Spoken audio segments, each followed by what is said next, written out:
State Representative Tacky Chan of Quincy is joining us on a rare Wednesday Tacky Talk time. Hey, Tacky.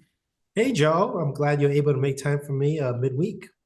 Happy to do it. And I see you are official in the office today. Yep, I am in the office. It's always good to remind folks I do come in 2 or 3 times a week, depending on my schedule. As I've always said, we try to do in-person meetings on one full day at the State House. And then if it's a one full day of virtual meetings, there's no reason to leave my living room, my dining room, which all of you have seen basically for 5 consecutive years, my dining room. But it's just efficiency, right? I mean, why am I driving in rush hour traffic to get to a computer that's sitting on my dining room table? So it's a changing world. And this morning I had students from Thayer Academy come in and talk about the impacts of alcohol abuse and their suggestions and public policies that could potentially help substance abuse regarding alcohol. Ah, very good. It's always, I'm sure, always good to get students in. It gives you a new perspective on things, right? Oh, absolutely. It's a great conversation with them, and they share some personal experience, which I know is hard for folks to do that. And it's always good to see young people advocating for things they're interested in, and for lawmakers and other policy decision makers to hear from them and engage in actually a pretty good conversation.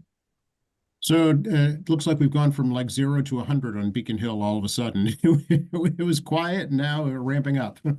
Well, as the nature of this business, I think we talk about this quite a bit, where we're moving at high speeds, and then it comes to a dead halt, like you slam your brakes in your car, and then you're suddenly like not moving, and you're just waiting to see what happens next, and then you blink, suddenly they hit the accelerator.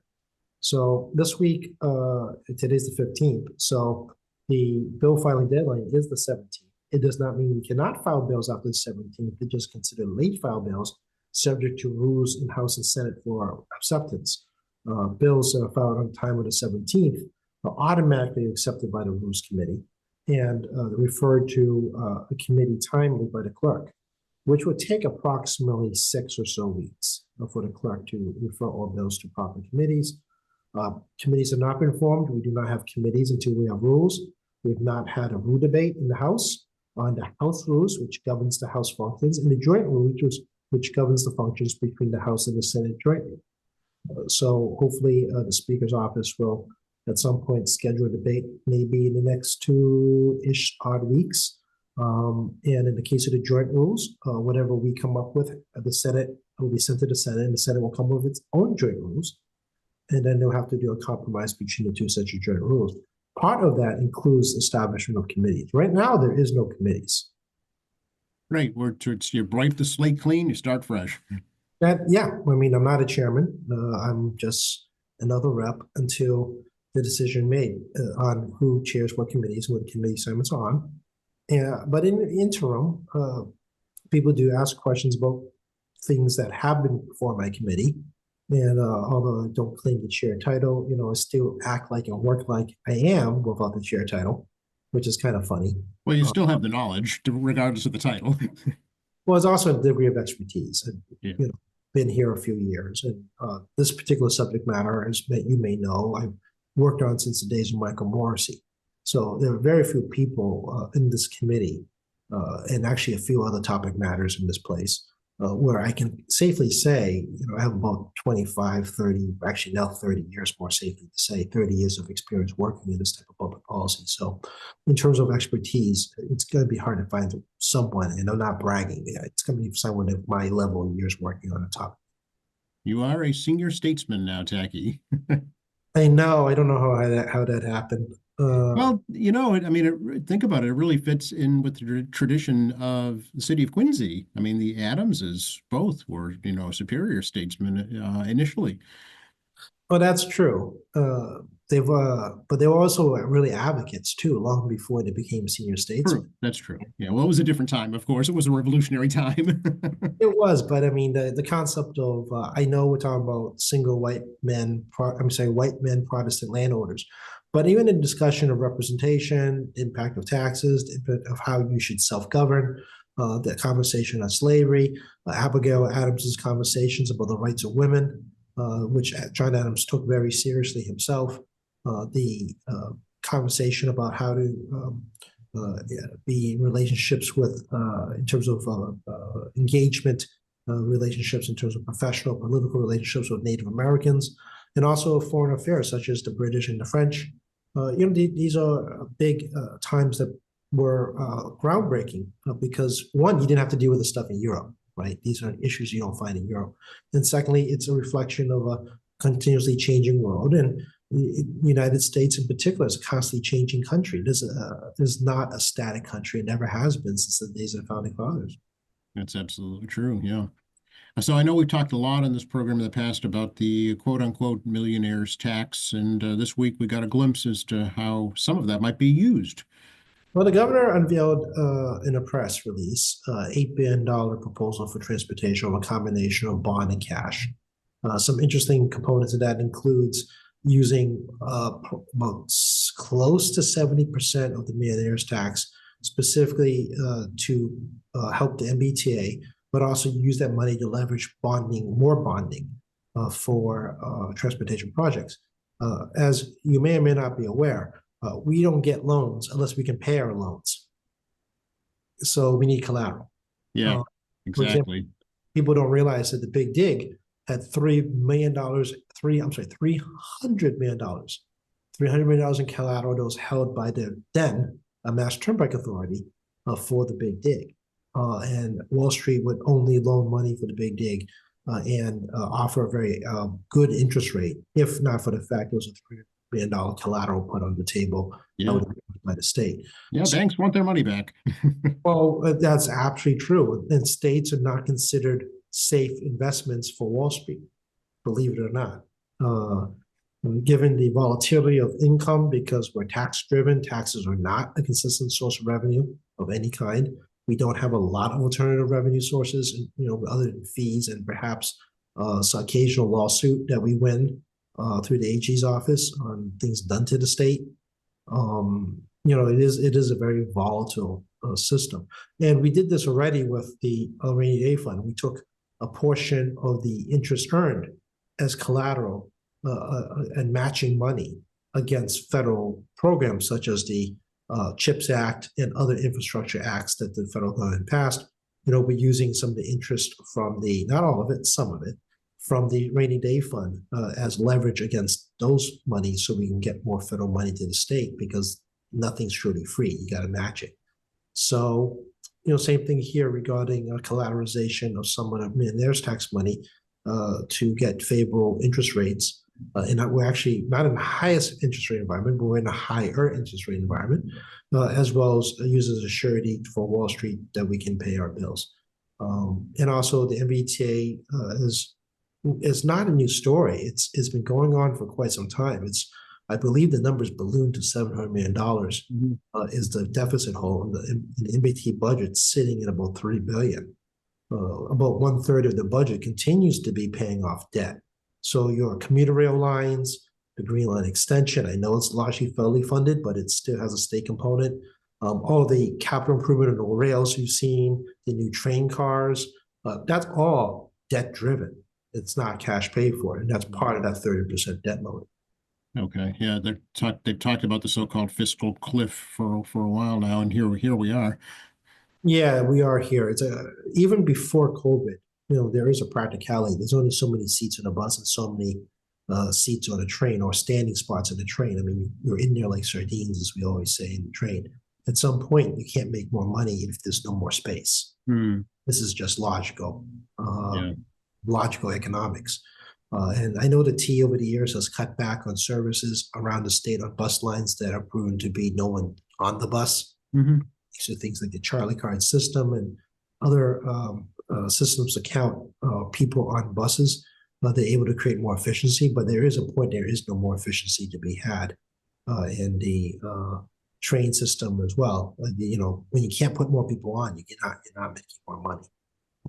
Right, yeah. And an exciting part about the presentation that I read, at least, was the increase in the Chapter 90 reimbursements to cities and towns, which could really help Quincy.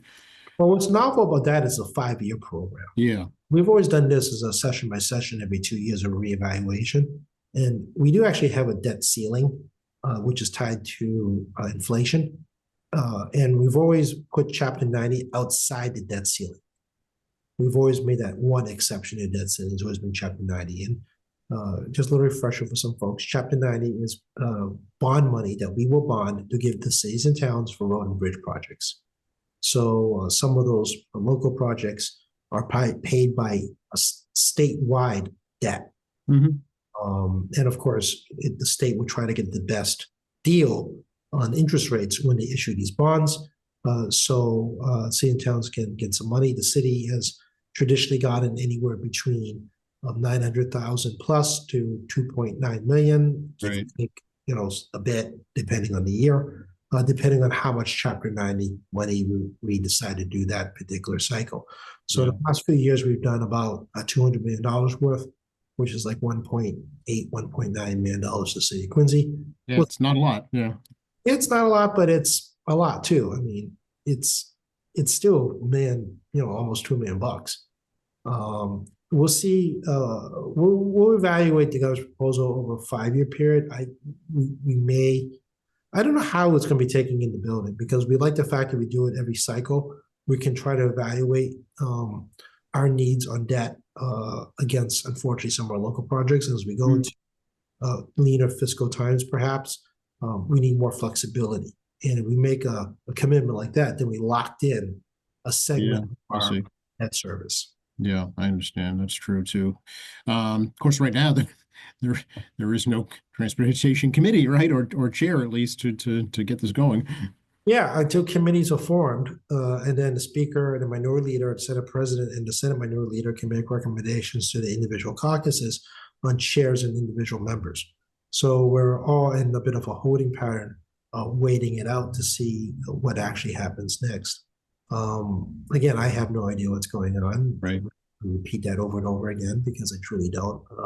As you all know, I have a lot of institutional knowledge of watching the history of this place. And trying to sort of sort out my head where things are going. I truly cannot tell you where things are going.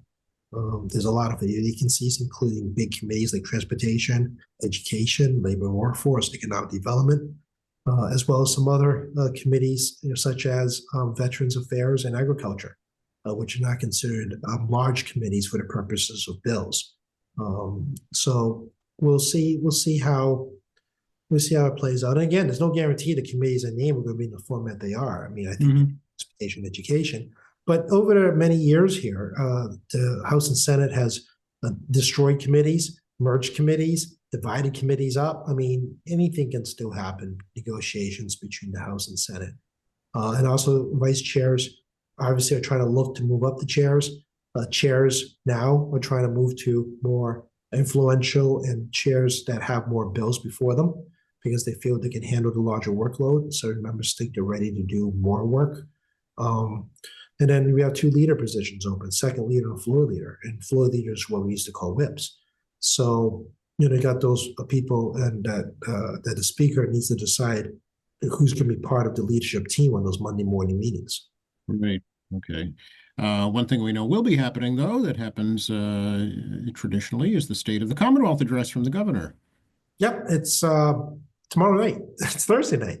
So tradition every year, the governor will make a State of the Commonwealth or State of the State, depending on how you want to term it. It'll be broadcast on local news stations at the 7 p.m. slot. Actually, I was told to be in my, I think it's going to be 6 p.m. slot. I was told to be in my seat by 6:50. I mean, okay. 5:50. Sorry, 5:50. So, and it'll be a bunch of folks, including the House, the Senate, the secretariats, the judiciary, special guests, including foreign consulates, will be in attendance to observe. And, the North Quincy ROTC, last year was at the governor's State of the Commonwealth inaugural address, the swearing in, which was great. But we'll see which local school ROTC will be there, and what other schools, musical performances or whatever. I have no idea what's on this thing yet. We haven't. I won't know the schedule to actually get to my desk. Right. It will be on my desk, but they like to showcase talent from different school systems around the Commonwealth as part of this. And we'll see what she's got to say. We'll lay out her agenda. for 2025 for the legislature to consider. Yeah, it's typically, speaking in very broad terms, very broad goals, broad strokes, not really specifics during this type of formal address. Well, generally it's in three parts, right? Yeah. Part one is just introductions of people. Part two is I call it the victory lap. All the successes they've done in the past year or past 2 years. And then they transition from the victory lap to the wish list, which is essentially the third part. And then you obviously do parting words, at the very end. But if you're following the score sheet, you kind of look at that's how you kind of look at this program. The length of time they put into the wish list, so to speak, at the end of what they like to try to get done, will give us a better outline of what the legislature can consider that the governor wants.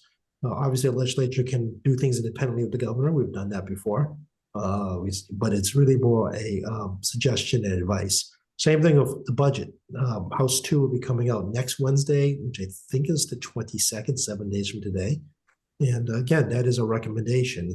That's why it's called the FY26 governor's recommendation. So I remind folks that the real decision makers is the legislature, not the governor. Some stuff that isn't there may reappear. Some stuff that is there may disappear. Right. Now, at State of the Commonwealth, does the legislature also get a chance to speak, or is it just strictly the governor? Strictly the governor. Okay. The Republicans have adopted the position of doing a rebuttal speech. Yes. Which is actually fairly new. They don't always do it. They sometimes will, sometimes won't. This time out, I believe, was Representative Marcus Vaughn from Plainville, or is it Rentham? It's that Plainville Rentham district. Can't remember which town he's actually from, but he's been asked to do the rebuttal for Republicans this year, and they'll keep it under 15 minutes. Sure. Yeah. Interesting. Okay. It's just fascinating to watch the whole process, because there's a lot of formalities to it, a lot of tradition I know that goes with it. So it's very much pomp and circumstance. Absolutely. It's like the opening day of the State House and swearing in day. A lot of it is ceremonial. It's fun the first couple of times, but you do this more than a couple of times, it becomes, you actually know exactly what's going to happen before it happens. Right. And try and do as efficiently as possible. But there are some traditions that have gone here for centuries. I still think there's a value to tradition. Reminds you where we've been, where we're going, and it's important for the beginning of the communication between the legislature branches and House, as well as the governor. That's the first day of communication, in official capacity. Right. Exactly. I want to talk a little bit about the emergency shelter situation, and now Corey checks going on for some of the residents there. Yeah, we all saw in the news, and we didn't know about this as well until we saw in the news that the governor's folks have not done a good job on the Corey checks and review and the documentation review process. We all know there's going to be mistakes. We're all human, folks. I mean, some reason I like to say over and over again is expectation of perfection from humans, which doesn't exist. But this one obviously is a very clear failure and something that should have been very easily put in the basic, instructions for the governor's people on how to handle this with their contractors. As you also heard, the governor's looking for about $470 million more for the emergency shelter program. In Quincy, we do not have anybody in emergency shelter. The Welcome Center is no longer Eastern Nazarene College. It is moved to Bay State Community Services, which continues to be the lead on this matter. And folks in Quincy are shipped, for a better term, transported out to emergency shelter. There is no one staying overnight anymore in the city of Quincy. It's strictly a daytime and then moved to emergency shelter by the evening. But this continues to be a crisis, not necessarily just because of the migrant issue, but obviously with residents and the impact of the economy, as the cost of living continues to be high, even though it's starting to stagnate slowly, but it's still high. And unemployment rate in Massachusetts has ticked up to 4%, which is still very, very low, very low. But it's a sign that we're far cry from the 3.2% we were at the beginning of last year. So there's some pressure on the system, and we already are prioritizing Massachusetts families first, residents first in the system. But also say that talking to the folks at Basic Community Service, the migrant appearance rate at their Welcome Center is in decline. It is not growing. So the budget, we put in about $500 million in the budget for the emergency shelter program, if I remember correctly, in that zone. So, we have projected about $1 billion the cost with the $470 odd million. Yeah, our projections are essentially correct. It's about $1 billion. She's looking to pull money out of reserve funds, which means it's outside the baseline budget. Mm-hmm.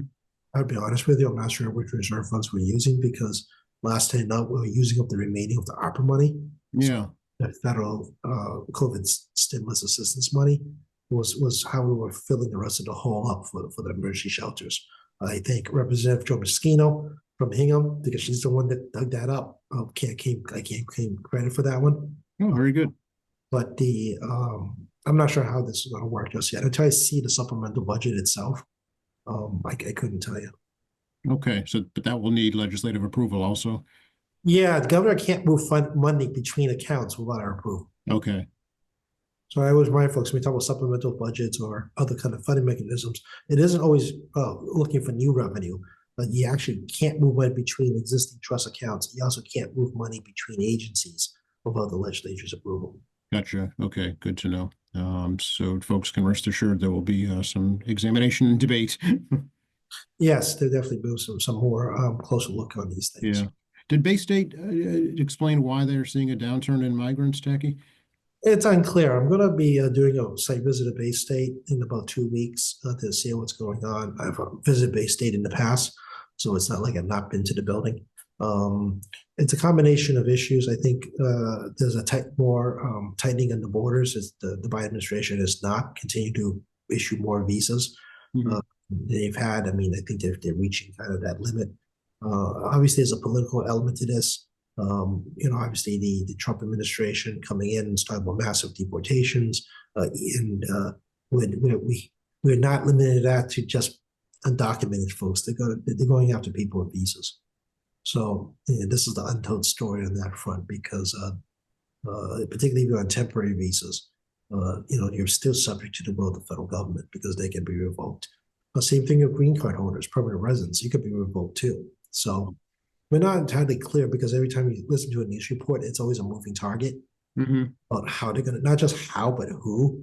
It's not one thing, and then you listen to someone else, they talk about something else. So it's always like, okay, which moving target we're talking. Yeah. Well, until the policy's in writing and then examined, we won't know. Yeah. Yeah. Don't get too caught up in watching the news on that one too much because none of the news broadcasts understand it, and even the interviews with various Trump officials have given mixed signals on what they're actually talking about. So, for example, a lot of Trump administration supporters were talking about mass deportation of all immigrants at one point. Then it became okay, we won't let new people in. Then it became just undocumented. Then it became undocumented certain permanent resident holders, and it's just all over the place. And it gets worse once you get into social media, and it gets worse once you just start believing anyone that talks to you. Wait until you actually see the implementation of the policy, not guess what the policy may be. Right. Don't respond to what's actually put down in writing and actually implemented, as opposed to trying to listen to a lot of different people giving conflicting results. The HB1 visa one, for example, right? There was a huge anti-immigrant component of the Trump administration coming in, and they said going to end the HB1 visas and any kind of visa for people coming in. And of course, Elon Musk, and particularly the tech industry, especially tech industry, depends on HB1 visas for engineers and other computer scientists from foreign countries. And of course, Elon Musk basically flat out said that we're failures, which I don't think people noticed that. He just said we're failures in education, not producing more scientists and engineers. People missed that little part. He insulted the country. The way it's not the term, it's not really the way he said it, not necessarily the fact that we do need more engineers and scientists. It's how he said it is insulting. So there was huge pushback, and President-elect Trump stated that he's not going to change the HB1 visa program. So this is an example when you had to kind of wait out longer from two conflicting statements from in the administration for the president-elect to make a final statement. Right. Yeah. Well, I mean, as a lawyer, words matter. Words on paper matter, right? Yeah, actually, 100%.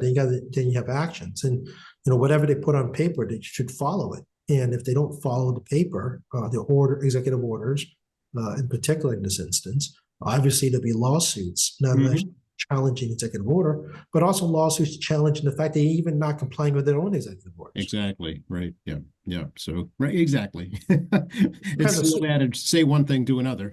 Yeah. The suit you're going to see in the news with challenging these executive orders. The suits you will never see in the news is non-compliance.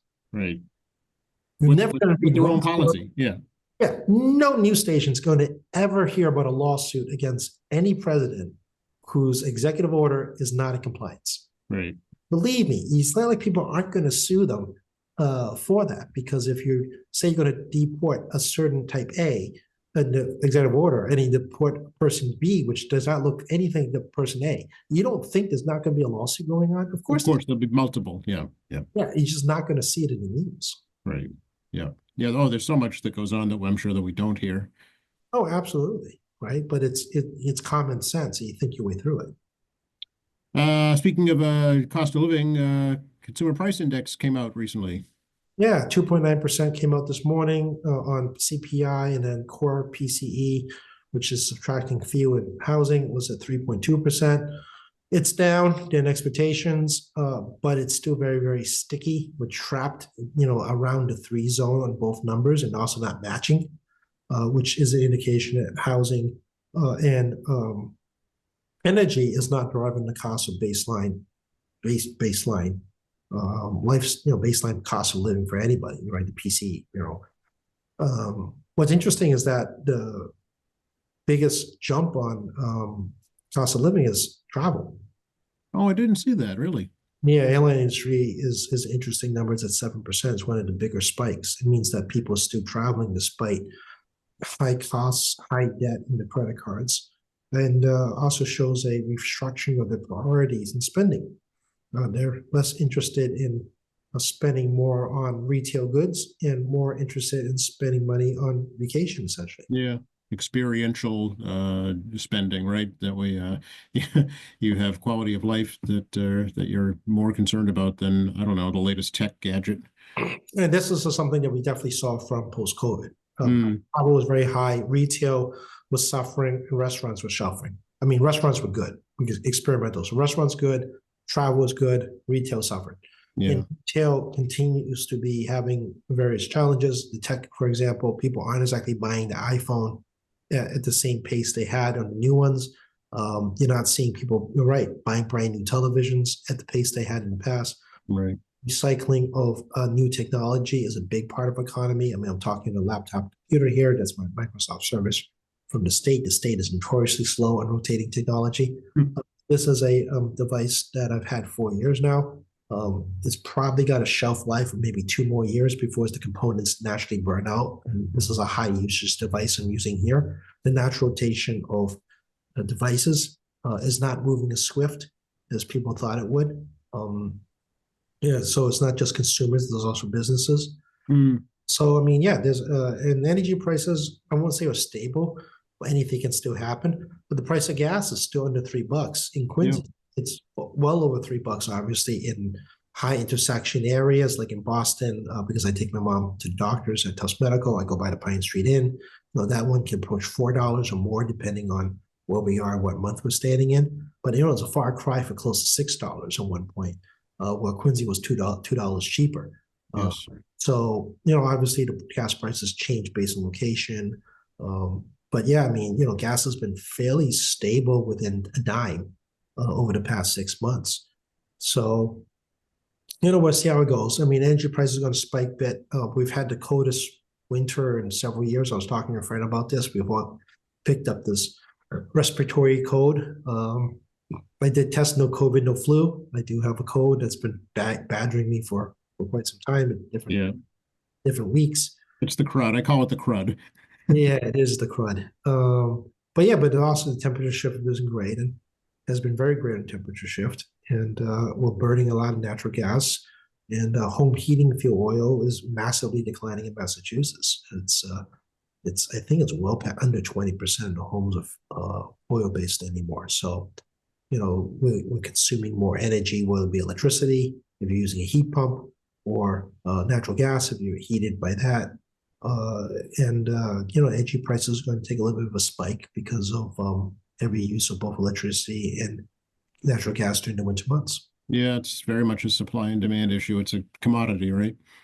It is, and there's only so much capacity. So, I mean, I know the Trump administration, I've talked about this in the past, this drill, baby, drill kind of model, which can't be done because with energy, especially fossil fuel energy, there's no place to store it at a certain point because they're required to carry reserves. So we saw that during COVID where they had massive reserves, but because energy consumption was so low because no one was driving and we heading to warmer months, so you didn't need as much heating, they were actually rejecting cargo ships from the Middle East and other locales, and also slowed down pumping oil out of the ground in this country. That's once the tanks are full, you can't do any more with it. And they're required to maintain a reserve for obvious reasons, right? It's not like I have to explain that.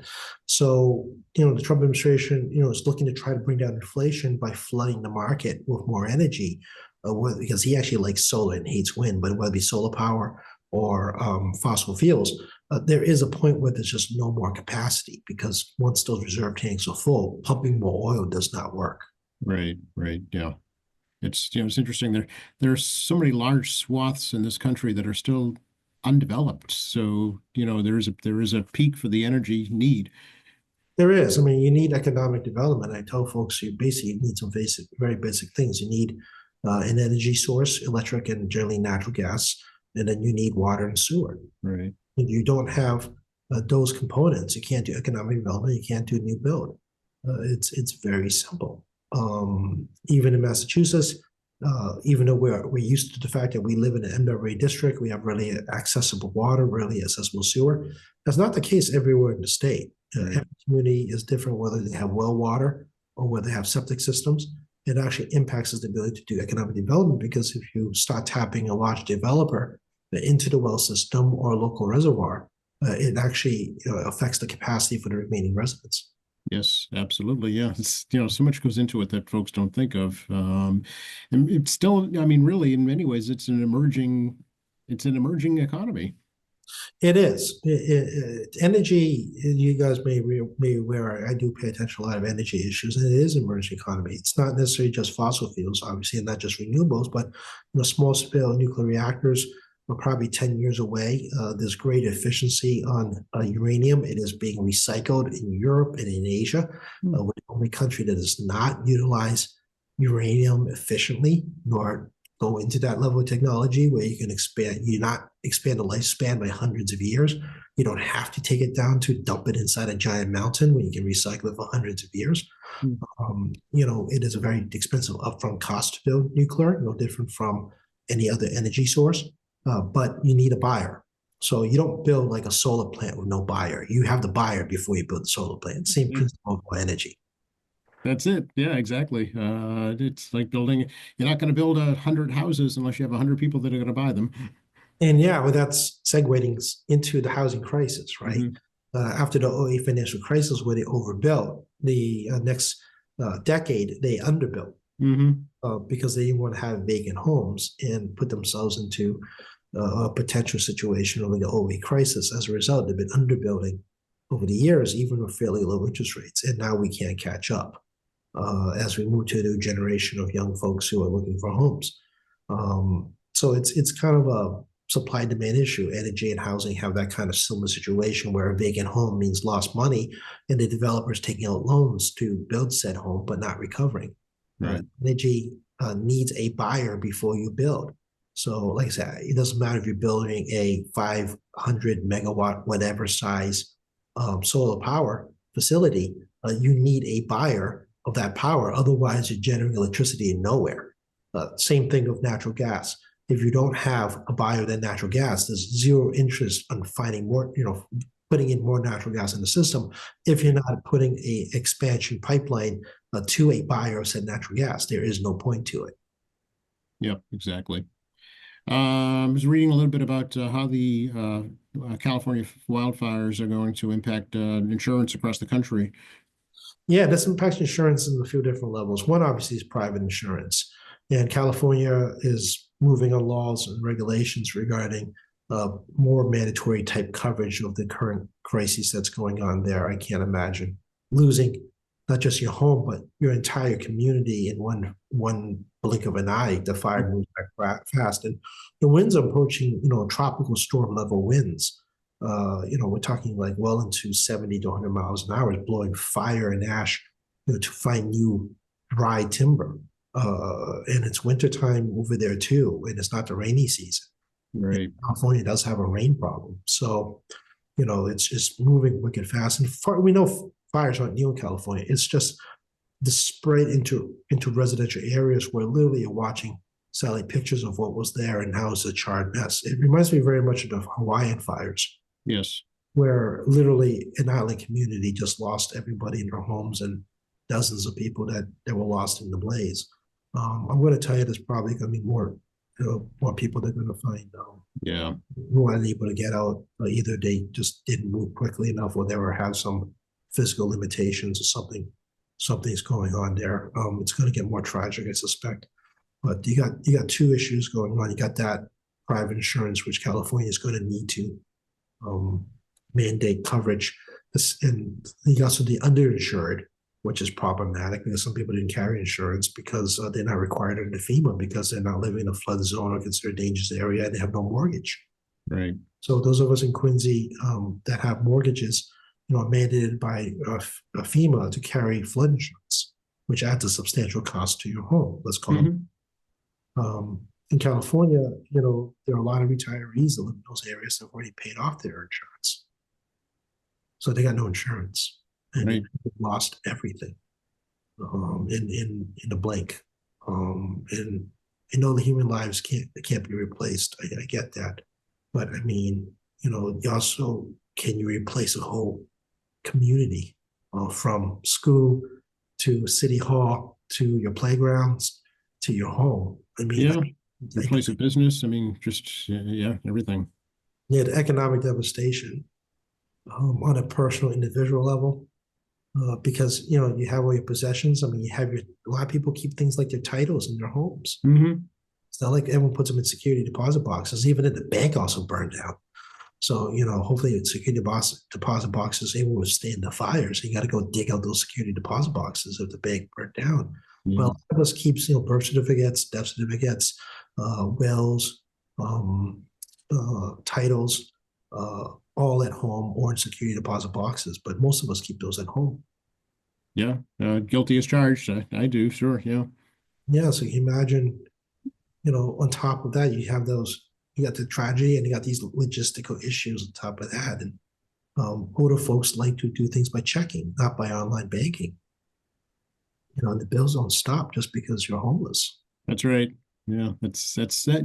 That doesn't often get talked about. That yes, do you still have to pay your mortgage? Yes. Do you still have to pay your taxes? Yes.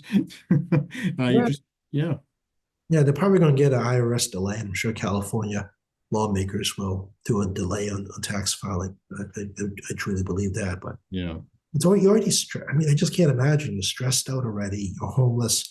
You listen to the various stories on realtors as well as Airbnb. Just besides everyone getting jacked up on the crisis and charging folks, there's also no vacancies.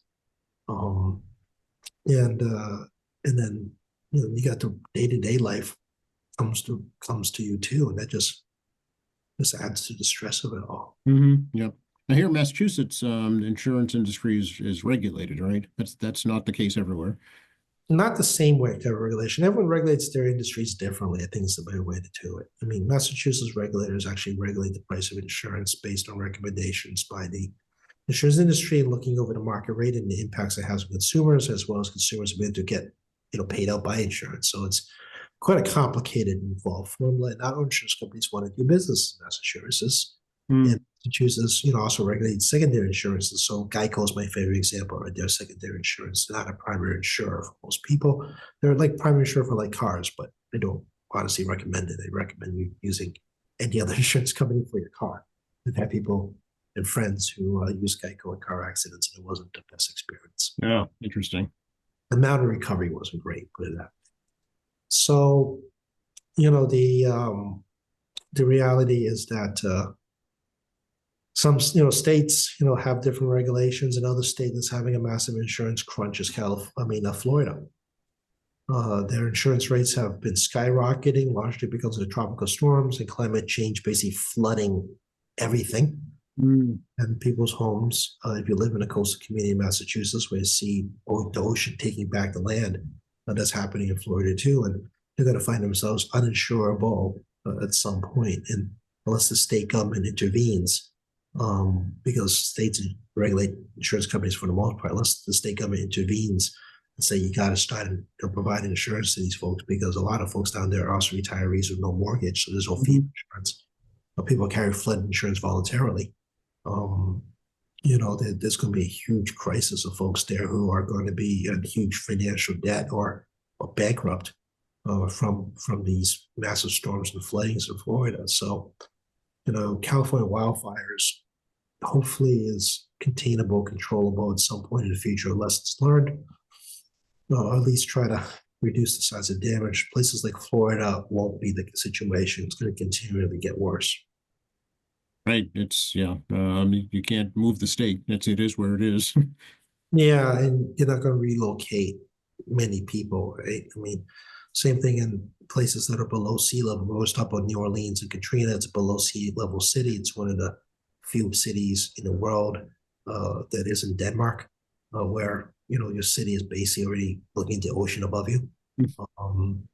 But there's a point where nature's going to claim you, and I think we can do that. I talked about this last time about the fact that climate change isn't just about windmills and solar panel and clean energy and finding new ways to plant more trees and other conservation efforts. It's also now about how we are able to live with a changing planet, and we're the only living creature on the planet that can change your environment to suit our needs to survive. So there's going to need to be an investment by government, all governments, not just Massachusetts. Every government's going to have to address this issue. And the private sector on future development needs to address this issue as well, but to prepare for down the road. And definitely, obviously look at conservation efforts regarding where to build or not build new properties. Right? I mean, I live in a marsh. You guys all know I live in Black Street Marsh. You cannot develop Black Street Marsh. It is a huge flood zone. It's a catch basin for water. Furnace Brook ends up in my front. I look at all that stuff. If that wasn't there, the Marymount area, Wallaston area would be underwater on a regular basis. That's right. Yeah, it's a natural floodplain. Yeah. Yeah, not just basement water. I mean, literally underwater. Oh yeah. Oh yeah. And probably 1,000 years from now, who knows? It might be. Yeah, that may be true. My little neighborhood's built on this really curious piece of rock, and I can tell you, out in the Neck, I've been on, I drove around many places in the Neck as well as other parts of the city, and you can tell where people built that one piece of rock sitting around a marshland that is solid enough to put it just above sea level, barely. Yeah. Some cases, so they can develop some homes, but down the road in the long term, that's probably not going to be practical. And in terms of new development, I mean, existing homes, but a new development, that's why we have conservation laws, the Rivers Act. Obviously in smaller towns, we have the septic laws regarding, where you can build and how you can build. Mm-hmm. And we said earlier, you need water, sewer, electricity to in particular to get development happen. So, and Cape Cod, I'm aware of the fact that the salt water is leaching into the underground systems that are made of metal, including water, sewer, and electricity. So this is not uniquely like a California problem or a Florida problem, but I mean, this is a Massachusetts problem in the long run. And we had our forest fires too. Yes, last year was the worst in many, many years. Yeah. I don't ever remember forest fires like that in Massachusetts, but of course, we're also New England. So 2 weeks later, we had snow. That's right. So we get it all. Yeah, it's a mixed blessing to live in Massachusetts. But me and Mom were talking about this, watching the news, and you can complain all you want about living here, but I really couldn't think of someplace else better to live. Yeah, all in all, we're really very fortunate for sure. Yeah, especially in Quincy. I mean, obviously, I travel the world, but there's really no place like home, and the quality of life of Quincy is quite good. Curious, have you heard anything, Tacky, about the implementation of the ballot question that eliminated MCAS as a Nope, graduation requirement? No? Okay. still no emails, got no word from the Department of Education. Okay. We're waiting for something. We actually don't have an education acting chair even in the House. Well, right. Yeah. Okay. My good friend Denise Garlick retired from Needham. So she was the House acting chair. Jason Lewis is the Senate chair. All the committee doesn't exist, the acting chairs. And we've not heard anything yet. Okay. I know that local school districts, including Quincy's, are waiting for some guidance. So, Well, they may find out faster than I will yeah, because they may, yeah. It's been coming up at the school committee meetings as questions that I just asked, so nobody really knows. Yeah.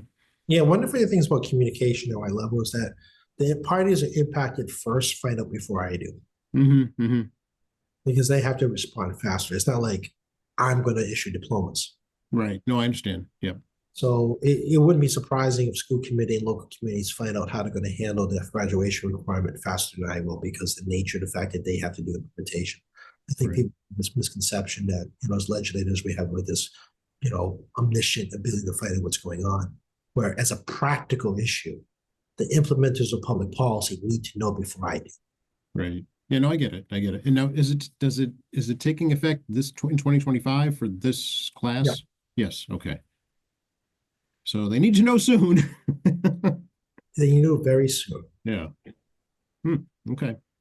Anything going on in the district we should let folks know about?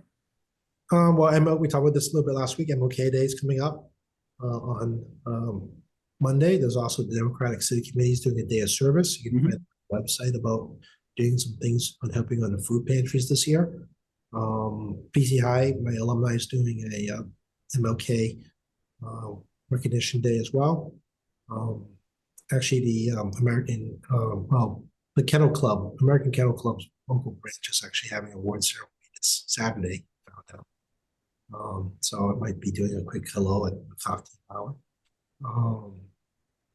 And then That's fun. yeah, that'd be fun.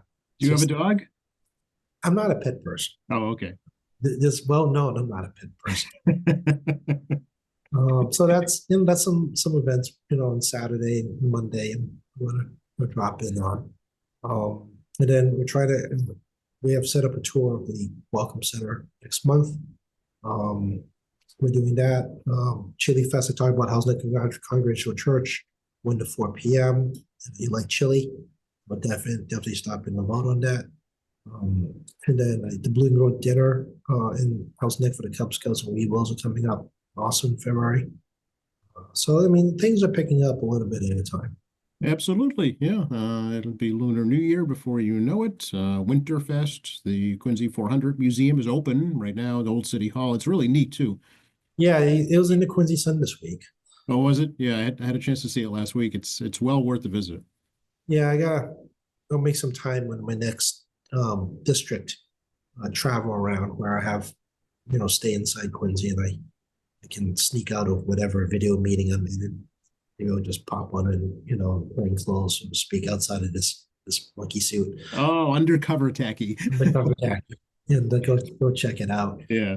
The neat thing about it is that there's a list of the names of all the people that were involved in the Quincy 300 back in 1925, and folks who've been in the city a very long time can actually see if their ancestors were involved in that celebration. One of our staff members actually found his grandparents. Oh, that's fascinating. Yeah, that is actually very cool. It is. It's neat. Yeah. So highly recommended. It's a Joe recommendation. And it's free. Oh, definitely will take up that recommendation. Let me find some time to pop on through. What else am I doing? Tomorrow I'm at Mass Hire. They're doing a little roundtable conversations about changing customer service issues. So me and John Keene is going to do a pop over there tomorrow as well, and before coming into the sales for the State of the Commonwealth address. Oh, very good. Okay. Yeah, folks forget about that resource. It's a great resource, and everybody should take advantage of it. No, absolutely. And it's also picking up, work's picking up. That's good. Well, it's bad because people need jobs. Well, that's true. Yeah. But it's good that it's there. No, absolutely. I mean, we do have a lot of local resources available. I wish we had the R&B back in Quincy, to be honest with you. But there's a lot of state agencies, in the Quincy. Actually, the R&V's headquarters is here. Just it's not an R&V customer site. Right. Yeah, it's up on Newport Ave. Yeah. And we do have things at the MBTA Police Training Center is actually on C Street, part of the Naval Mhm. Naval Reserve location on C Street. Don't people don't realize we do actually have a Naval Reserve location here. So, we do have a lot of different resources in the area. Yes, there's a training ground for the fire department down at the shipyard, and of course, out on Moon Island as well. So yeah, lots going on. Yeah, it's a city that provides locations for state and municipal services, including training centers are very important. So here is the opportunity for you to let folks know how to get a hold of you, Jackie. Well, as you can see, I'm on 42 for now until I'm told I have to go somewhere else. So on 42 at the State House, we are staffed, and there are more events coming around. And obviously, school started, but next time there's a school vacation week in February, definitely come for a tour of the State House. I always encourage it. So 617-722-2370, 617-722-2370. Remind folks that I do not control the suite. The suite, it is the economic and emergency technology, economic development emergency technology controls the suite, not me. So that's the first thing you're going to hear on the phone. So you have to be patient moving through the system. If the person at the front desk has any data or calls, Taki Chan at mahouse.gov, TACKEY.CHAN at mahouse.gov is the email. Obviously, I do read my emails, and the staff and I do regularly talk about what's coming through on requests. TakiChan.org is our resource page, but you also got MAlegislature.gov. You can see bills being filed now. When we file a bill, it gets a docket number and pushed up onto the system. Then you have State Representative Taki Chan Facebook, as well as at Taki Chan on X. I'm hearing that X is getting a lot less traffic for me. People are migrating again out of different social media. So we're probably going to discuss internally about changing our social media accounts again, and whether or not how much effort's going to be involved actually in doing that. And of course, we're here with Joe and QATV once or twice a week, the best we can. And obviously catch Joe in the morning for his 10-minute podcast / news update. Thank you. Thank you. And be sure and wave at the Estate of the Commonwealth. Maybe we'll see you, Jackie. But it depends which way the camera is facing me. Obviously, I'll be wearing this suit, which will be everyone else in the chamber. I suspect a dark color suit. But I'll probably be wearing a blue shirt tomorrow. I'm not quite sure exactly what I'm going to do. I actually also need to get a new State House photo, because the last photo I did for the state website was actually pre-COVID. Oh, okay. Just it dawned on me, like, I really need to update these pictures. Yes, because I'm sure you look much better now than then. I'm a little thinner. As much as I can say that much. But those of us who know me a year or two in politics, I do age. It just takes a little longer. Well, we appreciate your time. We'll catch you next week. I will see you soon.